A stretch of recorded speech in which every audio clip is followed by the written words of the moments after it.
अब बताइए, 200 रुपया, एक चुरू दारू, एक मुर्गा का टांग, उस पे जिसने अपना ईमान बेचा हो 2 टके में, वो इंसान घबरा करके फोन किया, बॉस ये तो सब सेटिंगे उल्टा हो गया है। इस बात का बिल्कुल भी अंदेशा नहीं था कि जो लोग संविधान की शपथ खा करके आए हैं, जो संसद की चौखट को चूम करके संसद में घुसे हैं, एक दिन संविधान की आत्मा को तार तार कर देंगे, इस बात का अंदाजा नहीं था।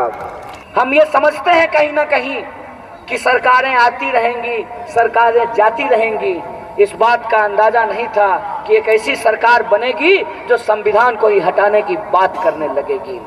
इसीलिए आज जब मैं आपके सामने खड़ा हूं तो ये लड़ाई एक राजनीतिक लड़ाई नहीं है, ये लड़ाई इस देश में हमारे वजूद की लड़ाई है। इस बात को याद रखिएगा, हमारे हिंदुस्तानी होने का जो मतलब है, उस मतलब, उस मायने को बचाने की लड़ाई है। बोलिए लड़ेंगे कि नहीं लड़ेंगे? ये जो तरीपार कहता है कि 1 इंच पीछे नहीं हटेंगे, इसको पूरी जमीन छोड़ करके जाना पड़ेगा। ये जो बेईमान नेता है, ये हमारी जवानी बर्बाद करना चाहते हैं, तो हम इनके बुढ़ापे का रिटायरमेंट का प्लान बिगाड़ करके रख देंगे। बोलिए रखेंगे कि नहीं रखेंगे?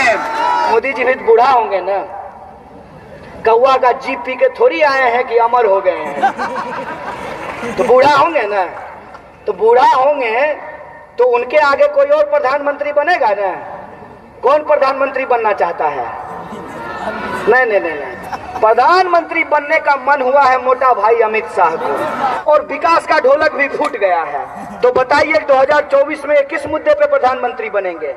अपने प्रधानमंत्री बनने की तैयारी के लिए अपने लालच और अपने स्वार्थ में ये जो तिरंगा आपके हाथ में है, जो आजादी आपको 1947 में मिली थी, उस आजादी को इन्होंने खतरे में डाल दिया है। सरकारी गृह मंत्री लेकर के तबला बजाएंगे, सरकारी संसद लेकर के घंटा बजाएंगे, और सरकारी प्रधानमंत्री लेकर के झुनझुना बजाएंगे। क्या करेंगे? मैं सरकार को चुनौती देना चाहता हूं कि यह सरकार, तो हम तुम्हारे साथ और सहयोग करते हैं, और हम तुमको सरकार नहीं मानते हैं, हम तुमको सरकार नहीं मानते हैं। मोदी जी 2 बार प्रधानमंत्री बन गए, एक बार ये बोल करके कि विकास करेंगे, और दूसरे बार ये बोल करके मोदी नहीं तो कौन। एक बार ये बोल करके प्रधानमंत्री बने कि आपके खाते में 15 लाख आएगा, आपको हर साल 2 करोड़ नौकरी मिलेगी, आपकी महिलाओं के साथ अत्याचार नहीं होगा, किसानों को उनके फसल का दाम दुगना किया जाएगा। तो ऐसा ऑफर तो कोई भी लोग ले लेगा ना। लोग उनको प्रधानमंत्री बनाया था विकास करने के लिए, और वो नेहरू जी का काम गिनाने में 5 साल बिता दिए। और जब चुनाव आया तो बोले कि अगर मोदी जी नहीं होंगे तो देश की रक्षा कौन करेगा। पुलवामा हमला हुआ, उस हमले के बाद गांव गांव ये खबर फैल गई कि अगर मोदी जी नहीं होंगे तो देश की रक्षा कौन करेगा। मोदी जी बॉर्डर पे जाकर के देश की रक्षा करते हैं।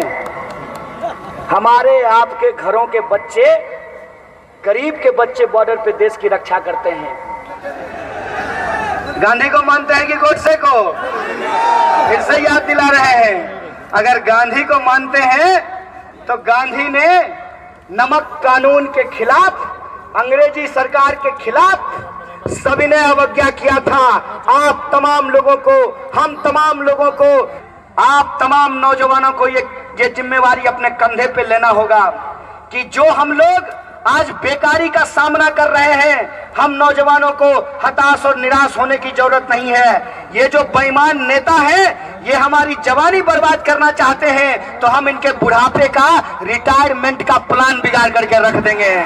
बोलिए रखेंगे कि नहीं रखेंगे? तो सरकारी गृह मंत्री लेकर के तबला बजाएंगे, सरकारी संसद लेकर के घंटा बजाएंगे, और सरकारी प्रधानमंत्री लेकर के झुनझुना बजाएंगे। क्या करेंगे? मैं सरकार को चुनौती देना चाहता हूं कि यह सरकार, हम तुम्हारे साथ और सहयोग करते हैं, और हम तुमको सरकार नहीं मानते हैं, हम तुमको सरकार नहीं नहीं मानते हैं। और इस सरकार को हम कहना चाहते हैं कि यह सरकार, अगर तुम अंग्रेजों की फूट डालो, राज करो की नीति पे चलोगे, तुम अंग्रेज बनोगे, तो हम अशफाकुल्लाह खां और राम प्रसाद बिस्मिल की तरह हंसते हंसते फांसी के फंदे को चूमने के लिए तैयार हैं। बोलिए लड़ेंगे कि नहीं लड़ेंगे? नेता की तरह झूठ नहीं बोल रहे हैं ना? तो आप अगर नेता की तरह झूठ नहीं बोल रहे हैं तो मैं भी यहाँ खड़ा होकर के नेता की तरह भाषण नहीं दे रहा हूँ। ये जो माँ बहनें बैठी हैं, इनके बेटे के समान, जो बहनें बैठी हुई हैं इनके बहन के समान, जो बुजुर्ग बैठे हुए हैं उनके संतान की समान, और जो नौजवान बैठे हुए हैं उनके दोस्त के समान आपको भरोसा दिलाना चाहता हूं कि ये जो तरीपार कहता है कि 1 इंच पीछे नहीं हटेंगे, इसको पूरी जमीन छोड़ करके जाना पड़ेगा और इसको वहीं जाना पड़ेगा जहां इसका दोस्त भाग करके गया है। इस लड़ाई को हम लड़ेंगे। डॉक्टर बाबा साहब भीमराव अंबेडकर, भगत सिंह और बापू के देश को बचाएंगे। इसी आशा और विश्वास के साथ मैं अपनी बात को खत्म करना चाहता हूं। शुक्रिया। इनकलाब जिंदाबाद, हमारी एकता जिंदाबाद। आप तमाम लोगों को, मीडिया के लोगों को, पत्रकार बंधुओं को, प्रशासन के लोगों को और तमाम आयोजकों को मैं शुक्रिया अदा करना चाहता हूं। थैंक यू, धन्यवाद, शुक्रिया।